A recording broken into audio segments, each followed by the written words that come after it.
Hello students. So today in this video we will learn about the gravitational field. किसके बारे में पढ़ेंगे हम? ग्रेविटेशनल फील्ड के बारे में, और ग्रेविटेशनल फील्ड से रिलेटेड जो भी टर्म्स होंगे उनके बारे में पढ़ेंगे हम. ठीक है, तो आप लोगों की ग्रेविटेशनल फील्ड क्या होती है? तो जैसा कि यहाँ पर लिखा हुआ, the space around a particle in which gravitational force of the particle can be experienced by some other particle, यानी तो उसे बोलेंगे हम ग्रेविटेशनल फील्ड. यानी सपोज करो ये कोई एम मास है, ठीक है. अब हमने जैसा कि पहले पढ़ा है कि gravitational law, universal gravitational law में हमने ये पढ़ा है कि दुनिया में जितने भी ऑब्जेक्ट हैं वो दूसरे ऑब्जेक्ट को अट्रैक्ट करने की कोशिश कर रहे हैं, उन पर ग्रेविटेशनल फोर्स लगाते हैं अपने मास के कारण.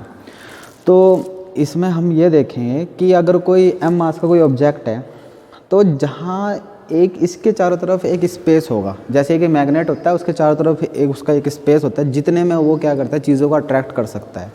इसी तरह से कोई भी एक मास है तो वो जितने स्पेस में, जितने बड़े स्पेस में वो चीज़ों को अट्रैक्ट कर सकता है, ठीक है, अपने ग्रेविटेशनल फोर्स के कारण. ठीक है, जहाँ पर वो अपना ग्रेविटेशनल फोर्स जितने स्पेस तक, जितनी दूरी तक वो अपने चारों तरफ मतलब इधर भी अप डाउन सब ये स्पेस है.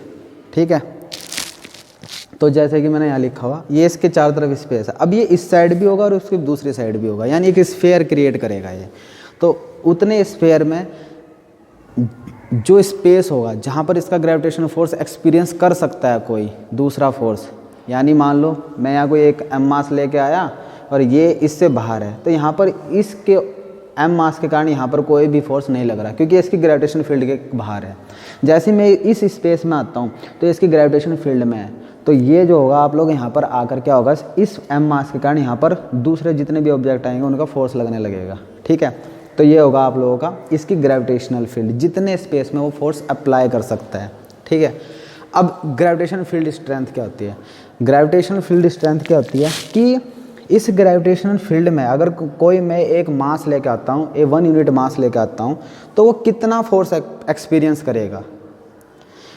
The force experience by a 1 unit mass placed at a point in a gravitational field, placed at a point in gravitational field. इस ग्रेविटेशनल फील्ड में किसी एक पॉइंट पर मैं एक वो रख देता हूँ, एम मास रख देता हूँ. जैसे मान लो मैं यहाँ पर रख देता हूँ एम मास.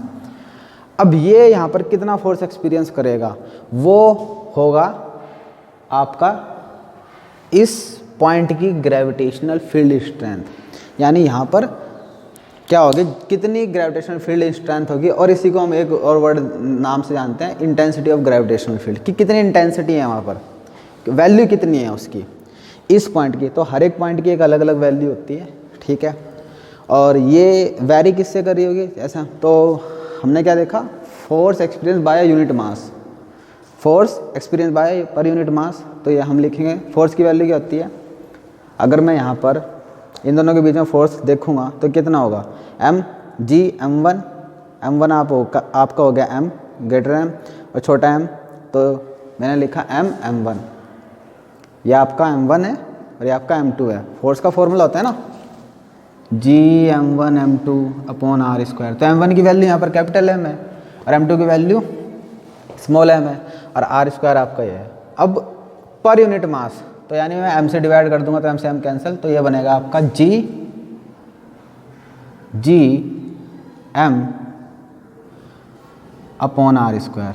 तो this is the value of the gravitational field intensity, gravitational field strength. ठीक है, या इंटेंसिटी ऑफ ग्रेविटेशनल फील्ड. तो ये आप लोगों की वैल्यू है इसकी.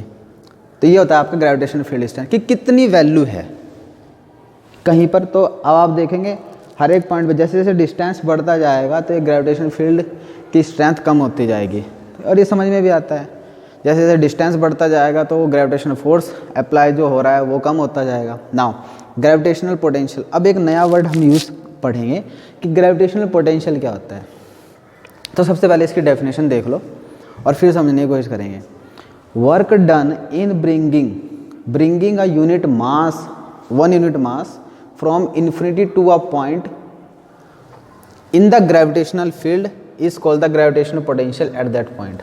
मतलब क्या हुआ इसका, मतलब बोलना क्या जा रहा है कि वर्क डन, जितना हम काम करेंगे इन ब्रिंगिंग यानी लाने में 1 यूनिट मास, 1 यूनिट मास को लाने में, कहाँ से, फ्रॉम इन्फिनिटी। इन्फिनिटी मान लो कोई भी बहुत दूर पॉइंट है, ठीक है, बहुत दूर है, मान लो ये इन्फिनिटी है, यहाँ से लाने में, यहाँ पर ये ग्रेविटेशनल फील्ड है, इसके अंदर किसी पॉइंट पर लाने में, मैं कहाँ से लेकर आया हूँ इसे, इन्फिनिटी से उठाकर लाया मैं और मैंने यहाँ पर रख दिया इसको, ये ग्रेविटेशनल फील्ड है, इसके अंदर मैंने यहाँ पर रख दिया। तो मेरे को जितना काम करना पड़ेगा यहाँ से लाने में, यहाँ पर 1 यूनिट मास को लाने में, सिर्फ 1 यूनिट मास को, 1 यूनिट मास का मतलब है वो कुछ भी हो सकता है, 1 kg 1 ग्राम कुछ भी, तो उसी के हिसाब से हम वैल्यू लिख देते हैं, उसकी यूनिट भी लिख देते हैं। तो यहाँ से लेके आया मैं यहाँ पर 1 यूनिट मास को और यहाँ पर रख दिया। मेरे को यहाँ से यहाँ तक लाने में जितना काम करना पड़ेगा वो होगा इस पॉइंट का ग्रेविटेशनल पोटेंशियल। वो क्या होगा, इस पॉइंट का ग्रेविटेशनल पोटेंशियल होगा, ठीक है। अब इसको हम कैलकुलेट कैसे करेंगे, ये थोड़ा इंपॉर्टेंट है, तो थोड़ा सा ध्यान से देखना है इसको। मान लेते हैं अब ऐसे ही इन्फिनिटी तो नहीं पता, हम इन्फिनिटी से कुछ लेके तो नहीं आ सकते, लेकिन हम दूसरा तरीका अपनाते हैं कि हम क्या करते हैं कि हमने कोई ऑब्जेक्ट रखा हुआ यहाँ पर और यहाँ से वहाँ पर लेके गए, इन्फिनिटी पर लेके गए, ऐसा मान लेते हैं। तो हमें जितना काम करना पड़ेगा वो हमारा कितना काम होगा कि हम इस पॉइंट से वहाँ पर लेके जा रहे हैं, तो वहाँ से यहाँ लाने में कितना काम करना पड़ेगा, उसका अपोजिट माइनस पुट कर देंगे उसमें। तो हम क्या कैलकुलेट करेंगे कि हम यहाँ से r डिस्टेंस से मान लो इन्फिनिटी पर लेके जा रहे हैं, हमें कोई किसी 1 यूनिट मास को, हमें कितना काम करना पड़ेगा उसको कैलकुलेट कर लेते हैं। तो देखो वर्क डन का फॉर्मूला होता है आपका, हमेशा याद रखना, फोर्स इनटू डिस्प्लेसमेंट, यानी जितना उस पर फोर्स लग रहा है और उस पर डिस्प्लेसमेंट कितना हो रहा है। तो ये आप लोगों का देखो, सपोज करो इनिशियली कि कोई भी एक मास है, 1 यूनिट मास है, वो यहाँ पर रखा हुआ A पॉइंट पर, और मैं इसको थोड़ा सा यहाँ से यहाँ पर ले आता हूँ B पॉइंट पर, तो मेरे को कितना डिस्प्लेसमेंट करना पड़ा, dr, ठीक है। अब यहाँ पर इस पर कितना फोर्स लग रहा होगा, यहाँ पर इस पर कुछ फोर्स लग रहा होगा, ठीक है।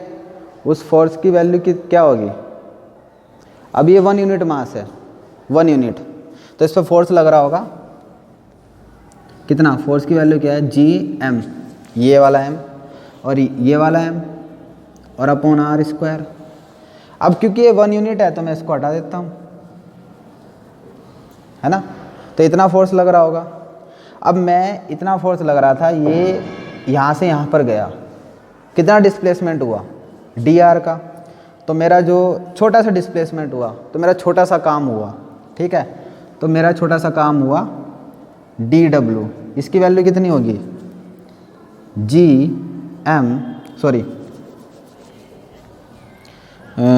F dr। ये बात समझ में आती है, क्या है ये, F dr, ठीक है। यानी मेरा छोटा सा काम हुआ, मेरे को, मैं इस ऑब्जेक्ट को, इस मास को उठाया, 1 यूनिट मास को उठाया, मैं यहाँ पर लेके गया, तो मेरा छोटा सा काम हुआ क्योंकि मैंने छोटा सा डिस्प्लेसमेंट करा। अब मेरे को ये छोटा सा डिस्प्लेसमेंट करते करते करते कहाँ तक ले जाना है, इन्फिनिटी तक ले जाना है। तो इन्फिनिटी तक ले जाने के लिए तो मैं क्या करूँगा, तो मेरा जितना भी काम होगा मैं उसे इंटीग्रेट कर दूँगा, ठीक है। इन छोटे छोटे काम को जोड़ता रहूँगा, जोड़ने को बोलते हैं इंटीग्रेशन, ठीक है। आप इसको बोलते हैं इंटीग्रेशन। तो ये क्या होगा, इंटीग्रेशन ऑफ dw क्या हो जाएगा, F dr, इसका इंटीग्रेशन कहाँ से कहाँ तक करेंगे हम, r से कहाँ पर लेके गए, इन्फिनिटी पर लेके गए, इसका इंटीग्रेशन। अब मैं इसकी वैल्यू पुट कर दूंगा इसमें, तो ये तो बन जाएगा w, यानी ये बन जाएगा F की वैल्यू क्या है, Gm अपॉन r² dr, और इसको मैं ये देखो Gm r², इसको इंटीग्रेट कर रहा हूँ मैं r से r तक। ये मैंने Gm बार क्यों लिखा, G क्या आप लोगों का कांस्टेंट है, यूनिवर्सल ग्रेविटेशनल को, और इस केस में m भी कांस्टेंट है, क्योंकि ये वाला मास तो नहीं चेंज हो रहा ना, चेंज क्या हो रहा है, ये डिस्टेंस चेंज हो रहा है, तो आपका ये वैल्यू चेंज हो रही है। अब मैं इसको इंटीग्रेट करूँगा। अब इंटीग्रेशन का जो फॉर्मूला होता है वो होता है x की पावर n का फॉर्मूला होता है x की पावर n+1। अगर मैं x की पावर n को dx को इंटीग्रेट करूँगा तो ये बन जाएगा x की पावर n+1, पढ़ा होगा आप लोगों ने। इनिशियली, और अपॉन में भी n+1। तो इसकी पावर यहाँ r की पावर क्या है, -2, तो r की पावर -2 है। अगर मैं इसको इंटीग्रेट करूँगा तो ये बन जाएगा r की पावर -2 + 1 और अपॉन में नीचे -2 + 1, यानी क्या आ जाएगा आंसर,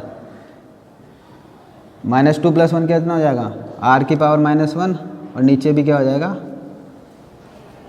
-1।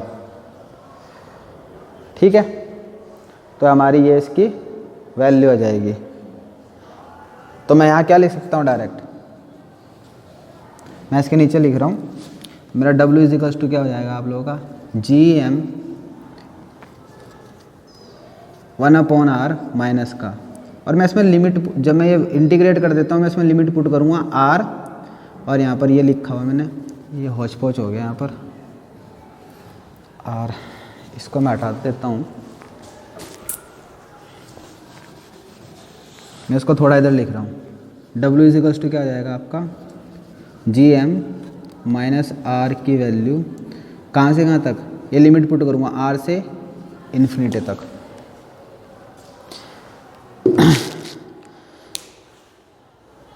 जस्ट वेट, मैं देख लेता हूँ ये आपको दिख रहा है या नहीं दिख रहा है।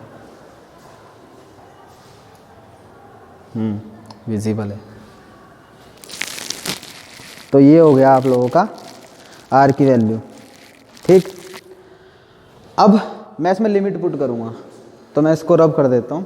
ये वैल्यू आप, अगर आपको समझ में नहीं आया होगा तो आप इसे रिवाइंड करके देख लेना, ठीक है, और इसको समझ लेना इंटीग्रेट कैसे किया मैंने। तो ये वैल्यू हो जाएगी आपकी, W की वैल्यू क्या हो जाएगी, W = अब ये जो होता है, ये होता है जब आप इसमें पुट करते हैं तो upper limit minus lower limit होता है। पहले अपर लिमिट ये आपकी माइनस लोअर लिमिट ये होगी, तो ये हो जाएगा आपका W = GM 1/r है, सॉरी ये माइनस, तो ये हो जाएगा आपका अपर लिमिट, यानी r की जगह मैं अपर लिमिट पुट करूँगा। पहले क्या हो जाएगा, -1/∞, r की जगह ये पुट करा, फिर upper limit minus lower limit -1/r-, इसको समझो। पहले क्या किया मैंने, -1/r तो था ही ये, तो मैंने सिर्फ -1/∞ लिखा। क्यों, क्योंकि मुझे पहले क्या करना है, अपर लिमिट पुट करनी है r की जगह, फिर माइनस लगाना है, ठीक है, और फिर लिखना है -1/r, माइनस लगाया मैंने, फिर -1/r, ठीक है, ये हो गया। अभी 1/∞ क्या हो जाएगा, 0, और ये माइनस माइनस क्या बन जाएगा, प्लस। W = बन गया GM/r। So this is the work done by us, हमारे द्वारा काम किया गया in bringing this 1 unit mass from this point A to infinity, यानी इन्फिनिटी इस R पॉइंट से लेकर जाने में, इन्फिनिटी तक लेके जाने में मेरे द्वारा इतना काम किया गया। ठीक है, तो ग्रेविटेशनल पोटेंशियल क्या हो जाएगा, नाउ ग्रेविटेशनल पोटेंशियल को हम डिनोट करते हैं V से। सो V = हो जाएगा माइनस का GM/r। So this is the value of the gravitational potential at this point. Minus क्यों आया, हमको क्या निकालना था, इन्फिनिटी से हम यहाँ तक लाने में कितना काम करना पड़ा, और हमने क्या निकाला कि हम यहाँ से इन्फिनिटी पर लेके गए तो हमें कितना काम करना पड़ा। तो इन्फिनिटी से हमें यहाँ पर आने में कितना काम करना पड़ेगा, वो इसका सिर्फ उल्टा होगा, बाकी कुछ नहीं होगा।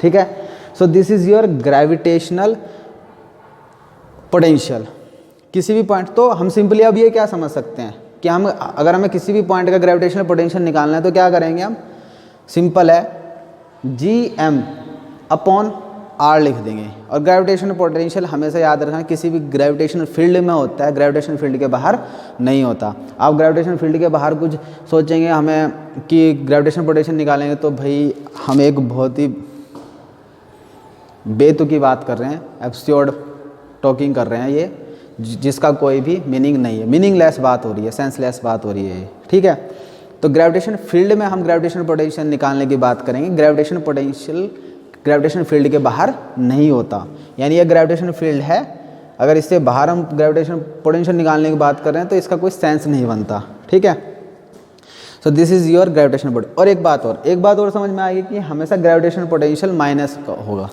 ग्रेविटेशनल पोटेंशियल की वैल्यू हमेशा क्या आएगी, माइनस में आएगी। ये बात प्लीज़ हमेशा ध्यान रखना, ठीक है। तो ग्रेविटेशनल पोटेंशियल इज़ ऑलवेज, और इसी तरह से ग्रेविटेशनल पोटेंशियल एनर्जी भी आप लोगों की क्या होती है, हमेशा क्या होती है, हमेशा नेगेटिव होती है, ठीक है। सो this is the gravitation potential. अब इसके बाद हम ग्रेविटेशन पोटेंशियल एनर्जी के बारे में बात करेंगे। Then we will discuss some other terms related to this chapter. So thank you and see you in the next video.